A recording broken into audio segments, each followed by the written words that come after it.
Yeah, so a blood from G2 ran off with our pack in G1. So at first everybody thought it was the GDs that ran off with the pack, but it actually was the blood and shit. Cause they actually retrieved the pack, and once you retrieve a pack and shit, and you ain't had no knowledge of the pack was there, nigga, you gonna look at that shit like you heard that anybody, you feel me? So they got the shit, so it was a big ass commotion. They took what they gonna take out the motherfucker, but we had to get that shit back regardless because nigga wasn't finna go for that. Like, when your dorm got a pack coming in, everybody in your dorm, blood, GD, Crip, Muslim, but we on the same thing you on because we need this shit in our dorm. You feel me? So, boom. We got the pack back. The pack was short and shit, but you gotta do what it do with the pack. You feel what I'm saying? Cause at the end of the day, the pack could have got knocked off and shit like that. So after we got everything was smooth, Then we in G2. Now this when the blood shit get real for a little minute. I'm in there with my homie Buck Fendi, right? I ain't gonna tell y'all what set he is, what hood he is, and all that old shit. But Buck was having beef with another set. So one of the dudes came in the dorm who we thought was the head dude who everybody was looking for that he beefing with. Buck being my man's in there, I'm on whatever he on, man. So the dude coming there, we like, what's your name? He say the name. Boom, boom, boom. We like, oh shit, this must be Buddy. You feel what I'm saying? So we trick into the room and shit, be like, boy, let her holler at you, man. Goddamn, get to know you and shit like that. Kick it with you, smoke something. We got him in the room. He started talking, goddamn, yeah, I'm this, whoop, whoop, whoop. He was exactly the set that my boy was beefing with. So, Buck gangster.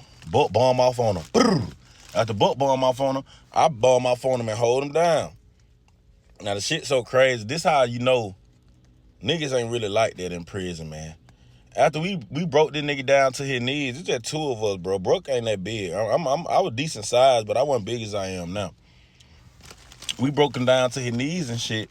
So now I got the nigga down sitting on his ass while I'm sitting on his shoulders. You feel what I'm saying?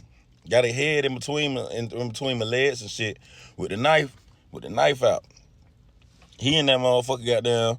Nah, bro. Woo, woo, woo. Every time a nigga get down bad, boy, a nigga say whatever he need to say to get out of his situation. Long story short, the nigga, I was like, bro, stop moving. I'm gonna end up busting your ass because I ain't want to bust the nigga because at the end of the day, he part of what we part of, but he's not part of what we part of, if you get what I'm saying. So, boom, I'm like, bro, stop moving, bro. You gonna make a nigga goddamn bust you feel what I'm saying? So, Buck trying to talk to him and get some understanding. He like, no, I ain't that nigga. I'm his little homie and shit. Well, why y'all got the same name and shit? So, we thought he was playing with us, bro. So, the nigga kept moving and shit. I'm like, all right, bro, last time I told you stop moving. And they kept moving and shit, though. So, me, I ain't too much finna repeat myself. Start busting them. Bow, bow, bow, bow, bow, bow. After I bust him, the other bro bust him. Boom, boom, boom. I'm like, all right, cool. That's enough. Cause we ain't trying to roll this nigga in here, bro. It's just a simple little, some shit that we ain't got to off you about. Feel what I'm saying? Cause the beef wasn't that deep, but it was beef. It was up. So once you get a call on a nigga in prison, who you need to handle when they come around you, bro, is 9 times 10, bro. You got to handle that shit because that shit gonna be like, oh, he was just in the dorm with y'all. Y'all ain't do nothing. Y'all niggas this, that. So we ain't do that. So we wet his ass up.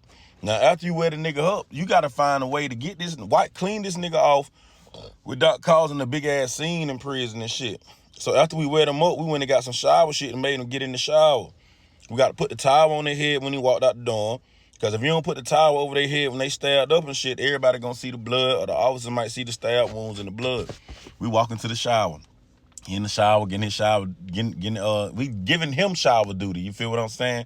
Standing outside the shower. But we ain't giving him shower duty on no goddamn gang shit. We giving him shower duty making sure he don't run or cop out and shit. So after he get out the shower, we take him to the room. Nigga patch him up, put tape on all his wounds and shit. We sat him down and said, look, this what you finna do. In the morning, you gonna stay here till the morning. So when we have a nigga, like if we have a nigga in the dorm that we gotta keep until the morning, basically we do security duty on him. Security duty mean like from this amount of time to this amount of time, these two homies gonna be in there watching them. From this amount of time to this amount of time, these two homies gonna be in there watching them. You feel what I'm saying? So we doing security duty. We told him in the morning time, what you gonna do, you gonna walk by medical and you gonna sit at medical and get the fuck up out of here. He agreed because he didn't want to get stabbed up no more, you feel what I'm saying? So we got him up out of there and all that. Boom. Everything smooth. We ain't get in trouble for that. You know, long as you cover your footsteps, you straight. Now, this all in G1 round. We in G1. Right after that, we have a shakedown. Same nigga, my boy Buck now. My boy Buck like, goddamn, hey, so them folk coming down the walk. We finna slide our phones out the door, goddamn, to get them put up. Then when I lost my goddamn phone, bro, and I was so hot because we didn't even get shook down, bro, and I was so hot. So, you know, Buck goddamn popped out his room before the shakedown to slide his phone under the door to get to the nigga in that door in G2. So when he gave it to the nigga in G2, I'm like, okay, cool. He like, I'm finna slide Jerry next. The nigga slide my phone gets stuck, y'all, in the middle of the damn salad port. So I'm like, I'm in the room looking through the window. I'm like, man, what the fuck? You know, a nigga hot. Nigga ain't trying to lose no phone right now. So boom, nigga, the police come get my phone and shit. You know, I'm in the room on goddamn madman time. I ain't saying shit though, cause I don't want a nigga to know my move and shit.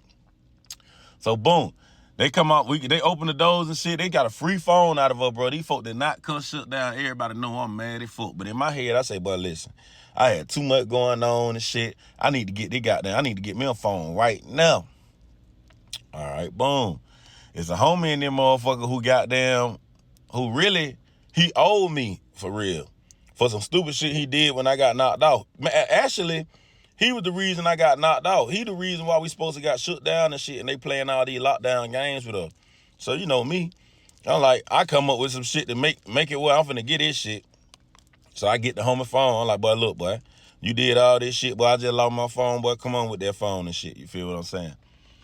He ain't voluntarily come with the phone. I just took that motherfucker nigga, and the nigga was so petty. I ain't want to do nothing to the nigga, so the nigga was so petty, right? He had a lock code on his phone the whole time. So I'm like, nigga, what's the lock code and all this old shit? He wouldn't tell me. So I had to apply a little bit of pressure. He gave me the code. I got the phone back and all this old shit. So after I get the phone back, we all smooth and shit. So it's a GD nigga named C-Town. He on the live now. He got on live that Hayes State Prison, the camp I came home from. So it's a GD named C-Town. He was a loud ass nigga. But he was smooth with me like, well, we was smooth after we did this shit. So the GD named C-Town, we out, G1 was a hell of a dorm, bro. You gonna have every altercation. Like, I got a lot of stories about this shit. So the GD named C-Town, right? He started woofing and doing all this shit. I don't even know what the fuck it was about. I think it was about us getting locked down and the Bloods always getting a nigga locked down and shook down and nigga taking losses and shit. So he's supposed to be one of them tough ass, good finance niggas. So, you know, I'm like, okay, cool. I'm finna go beat your ass. But at the time, y'all, I ain't tell y'all I had the flu, nigga. I was sick as a motherfucker, bro. You know how nigga be throwing up and shit, all that old extra ass shit. And I'm in chain gang, so I'm not finna go up there and take medicine. I'm just finna goddamn get some rest, drink some water, and work out to work that shit out my system and shit. So C-Time got down popping all these gangster shits, bro. I'm down there dead, bro. All the homies know, like, boy, this nigga Sosa sweating. This nigga Sosa ain't got out the bed. None of this shit. So I'm like, all right, fuck it. I'm finna go beat that nigga ass, bro. He doing too much talking, got the goddamn homies and all this old shit. I go down to his cell. We got down, he in the room with Nana Africa, Nana Wusu, that my boy. So I'm like, fuck it. AC Town, let's go ahead and get that out the way, but you doing too much talking. We open the cell. He like, okay, cool. You know, I ain't gonna lie. Niggas ain't no hoe in that motherfucker. So he opened the goddamn door and shit. I go dead in this cell, boy. Soon I see him square up. Nigga, I jump off the toilet with a knee, hit him in his shit. Boom! Knock it to the back of the cell. Serve him. I'm talking about, boom, like a subpoena. I served that boy so good, shout. I'm talking about beating him, throwing his head to the wall, doing all this shit. I beat the fuck out of him real fast, though. Because I'm sick. I know damn well I ain't finna fight for no goddamn 5-10 minute, boy. I'm whooping his ass real quick. I walk out that motherfucker. I jog all the way back upstairs. They're like, goddamn, so you just whooped the nigga ass. I ain't trying to hear none of that shit. Soon I get back to my cell, bro, I'm throwing up like a motherfucker. I'm glad I went ahead and got the fade with this nigga before I started throwing up and shit. Cause nigga, how sick I was, bro. That nigga might coulda whooped my ass if he really got down, knew how fucked up I was. You feel what I'm saying? So I get to the cell throwing up and shit. Then soon as all this shit happened, bro, we got a whole nother altercation with the Blood and the Muslim, man.